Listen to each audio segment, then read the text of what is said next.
So today I want to discuss the concerns that I'm getting from the people that are calling me and talking to me. So I thought I'll just make one video to cover a lot of the questions I'm being confronted with. So most of the people that I'm talking to are living in Europe or in the North America, or some are also coming from other parts of the world. And I'm asking them, why are you wanting to come to the UAE to live and work and do business, etc.? And the main pain that I've been getting told about is that in their countries, they are suffering from lack of safety, especially in some European cities like London, where knife crime is a major issue. And then also taxation in their countries of origin is increasing and becoming too much to deal with.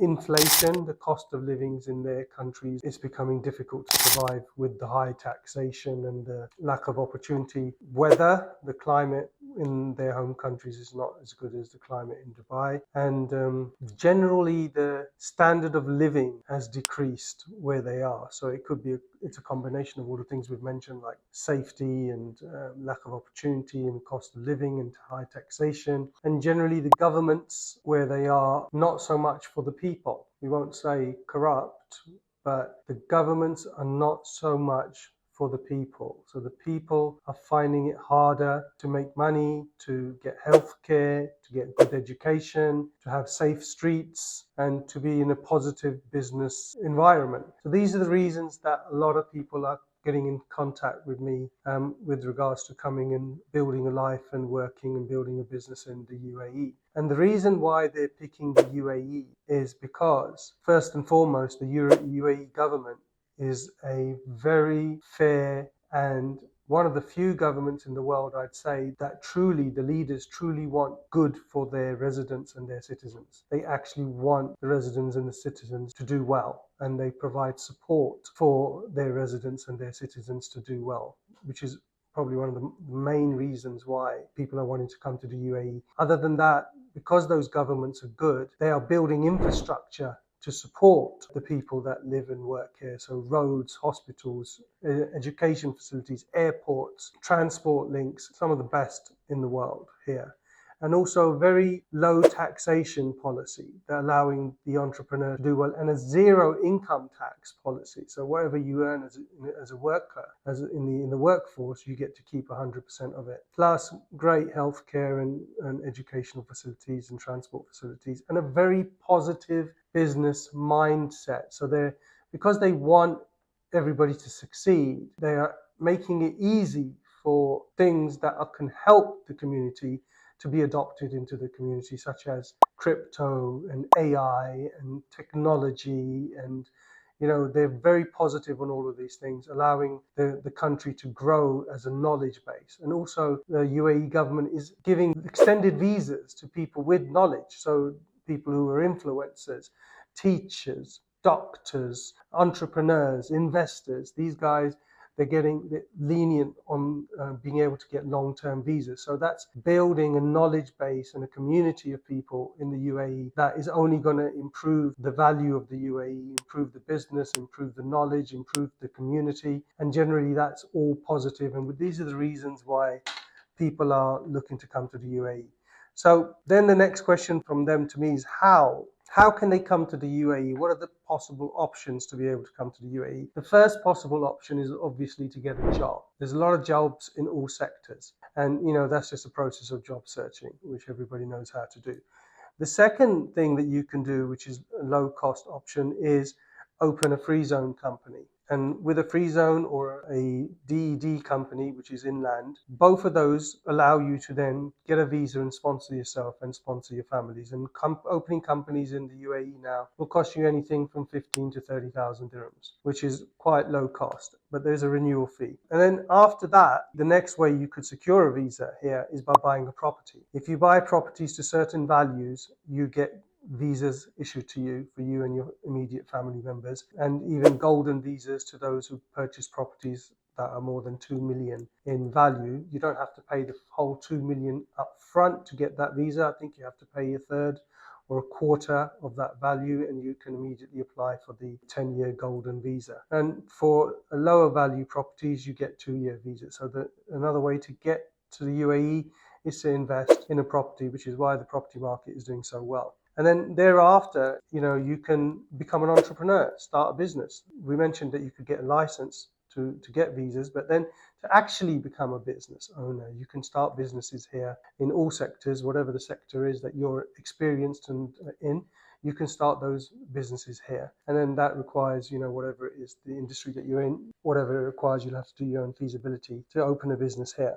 Now, most people when I'm talking to them, they have a view and a horizon of between 3 months to 3 years of time that they're looking to be able to make that transition for themselves and their family. So either they're currently working jobs or currently running businesses or have commitments in their home countries, but they're looking to start to make that transition. So they want to either buy a property here or start a business here and slowly start to come and go, and then eventually be here more time, if not full time. And then they come to me specifically to talk about how viable and possible it is to start an Airbnb business in the UAE, specifically in Dubai. And that's where we start the discussion on that. But any other advice that's required with regards to visas, purchasing property, setting up companies, licensing, golden visas, we are here to help and advise on all of those subjects. So reach out to us if you need advice. When it comes to setting up and running an Airbnb business, first of all, we need to discuss, is this business actually a profitable business? Is it a viable business? Now, a few years ago, you could virtually take any kind of property and throw any kind of furniture in it and put it on Airbnb and it would be profitable because it wasn't saturated so much as it is today. And, it was very easy to make a profit. But now, because the UAE, Dubai, is a very highly touristic location, a lot of people have entered the market. A lot of people have started to do the short-term rentals. And currently, I think it's between 20 to 26,000 units on Airbnb. So it's not possible just to pick any unit, throw some furniture in and think that you're going to make a profit. You're not. You're going to have to be a lot more thoughtful about the property that you choose, do projections up front to make sure it will be profitable if you provide a good service. Do some interior design, get some nice furnishings in place. Think about the type of furnishing and how many beds you can get into the place without overloading it. And then superb photographs. You need to really know what you're doing with the pricing, how to list. Listing is a skill as on of itself, because all those portals like Airbnb and Booking.com are search engines, and search engines have biases, and you need to learn how to work towards the biases to get your properties to the top of the searches to get the guests that you want. So, and then there's, hospitality, making sure that the guests are getting the treatment that they want. Because when they come to Dubai, they're looking for luxury, looking for luxurious treatments. So you need to be on your game when it comes to hospitality. So this is like multiple factors involved where you have to be really a 9 out of 10. And then, yes, there's lots of money to be made and it is a profitable business. But if you're not gonna put that effort and look into details and go that extra way and just think that you're going to throw some money at getting some units and furnish them and you're going to make good profits, then that's not the case. So this business is not for you. So then I get asked questions, is this a get rich quick? This is not a get rich quick. The Airbnb business model is not a get rich quick. This is a business that you're looking towards a 3 to 5 year horizon minimum, because it takes time to do subleasing, it takes time to get your profit back, it takes time to build your portfolio, it takes time to build your team. And this is a business that hopefully once you have a certain number of properties under management and subleasing, you will at one point be able to retire. So this is a retirement game, not a get rich quick game. It's a game of accumulating assets and managing those assets to a high standard. What are the potential risks of this business? A lot of people will start this business and they will fail and they will quit.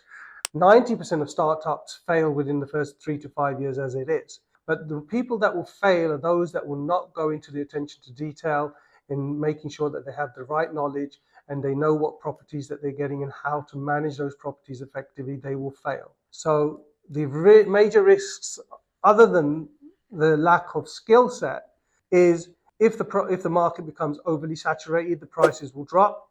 Number one. Number two, if there is another COVID and, for some reason we have lockdowns, and then for the period of the lockdowns, we will not have guests. So the number of bookings will go down. That's a risk. And, we had a 12-day war recently. If there is war or something similar of that nature, then the airports get shut down, and that will also reduce the number of bookings and cause risk to the market. Those are the main risks, either lack of skills and workmanship, or a COVID type or a war type scenario, which will reduce the number of people coming to the city and reduce the number of guests you can get. Those are the main risks. Can this business be a side hustle? This is not a side hustle if you're going to do it to a small scale, because there are costs involved. For instance, to start this business, to do it yourself, you need to have a license. The license costs about 30,000 dirhams. And then you're going to have other costs involved. So maybe you'll have some staff, a small team.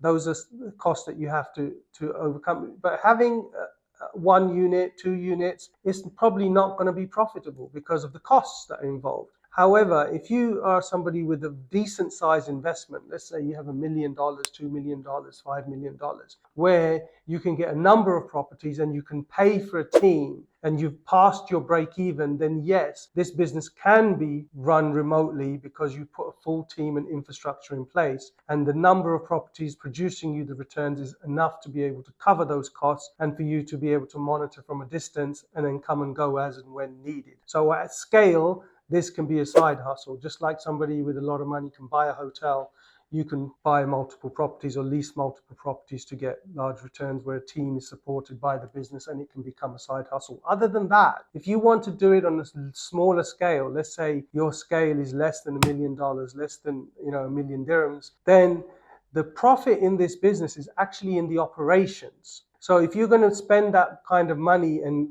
lease properties and buy properties and hand over to other people to manage, then you're going to lose your profits, because the profits is actually in the operating of those properties. So you need to be hands-on. So in that situation, I would say that it's not really a side hustle. You're going to need at some point to be over here running and managing the business yourself. Of course, you can have a team, but it's a little bit more hands-on. So I wouldn't take it as a side hustle unless you have a partnership with somebody who's going to help do the work for you. But even then, your costs on operating those units can't be more than 10%. So it's not really a side hustle. Can somebody build this business over a space of a year or 2 years with the help of Rove Haven? Yes, that's possible to a certain level. If you're going to scale to a certain level, we can help and support you in building this business while you make that transition over to the UAE, and that is possible. But if you're just going to do it 1, 2 units, then really it shouldn't be a side hustle. It should be something that you're going to come and focus on and put your own time and energy to. Can this business be started with 100,000 dirhams? Well, there's another aspect to the business which is not subleasing, which is actually just the management of properties on a short-term rental basis. And what you do when you are a short-term rental property manager is that you're taking other people's properties, landlords' properties, and you are going to do all of the management. You're going to list it, photograph it, help them furnish it, get the guests, do the guest relations, do the check-in, the check-out, the cleaning, the maintenance, the reviews, the claims, everything you do for the landlord. And you can typically charge between 15 to 20% as a management fee. And that doesn't require you to have to put any money in yourself.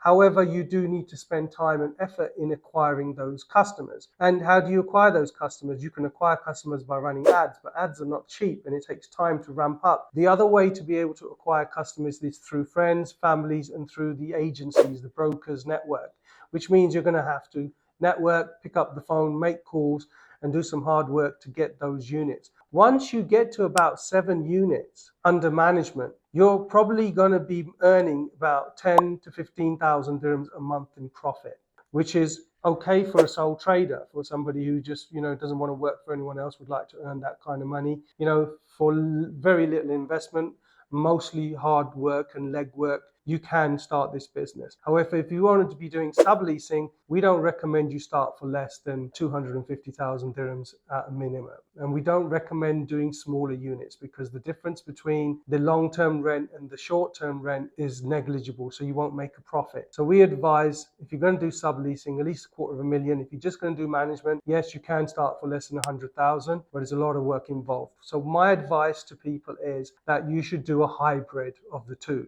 You should do some subleasing if that's what you want to do, but you should also do management, because the team and the infrastructure that you're going to use for subleasing is exactly the same team and infrastructure you need for management. But for management, you're not having to put any money in. So you should keep building your management portfolio as well as your subleasing portfolio, and combined like that, even with an investment of 200,000-300,000 dirhams, you can get started and start to earn a decent income. However, if you are in a position where you want to make, let's say, 250,000 a year via subleasing, your investment needs to be 500,000 upwards. And if you need to be making 500,000 dirhams profit a year minimum, your investment requires to be over 1 million dirhams, and all three values need to be based upon hybrid models of subleasing and management. And then those numbers are possible, and these businesses take time to build. You should be looking at least a year to get to prominent levels where those kind of incomes are coming for you, and they will continue to come for years to come. So that's the information that I wanted to talk about today.